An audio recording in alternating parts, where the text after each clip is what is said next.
मुस्काना माया निशवा के मन बहकाया है। झूठे तुलसिया मुस्काना माया निशवा के मन बहकाया है।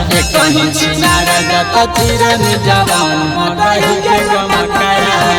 कहीं चिनार जाता चिरन जवान मगही के गमकाया है। कहीं चिनार जाता चिरन जवान मगही के गमकाया है।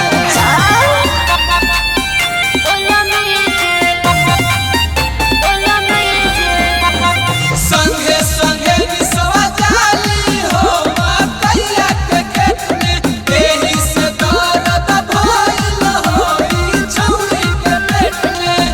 करमी जे ऐसे बादा नामो तबिक बैसारे या मोत दिलवा मोर हो हर लगतई रे छौड़ा बोला में जे आई सोना बोलिया तो डोलिया के करा घरे जाई रे छौड़ा बोला में जे आई सोना बोलिया तो डोलिया के कर घरे जाई रे। कहीं चिनार जाता चिरन जवान मगही के गमकाया है। झूठे तुलसिया मुस्काना माया निशवा के मन बहकाया है। कहीं चिनार जाता चिरन जवान मगही के गमकाया है। कहीं चिनार जाता चिरन जवान मगही के गमकाया है।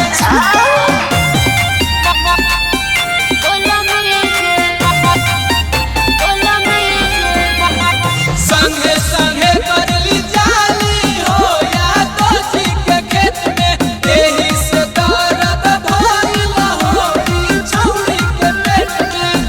रूपवा के होलई मुर्गा मंड जना होलई पर खान अब हो गेलिए हम चरल रख रे छौड़ा बही तो गंगा में धोल लही अपन हथवा कहीं साफ रे छौड़ा बही तो गंगा में धोल लही अपन हथवा कहीं साफ कहीं चिनार जाता चिरन जवान मगही के गमकाया है। झूठे तुलसिया मुस्काना माया निशवा के मन बहकाया है। कहीं चिनार जाता चिरन जवान मगही के गमकाया है। कहीं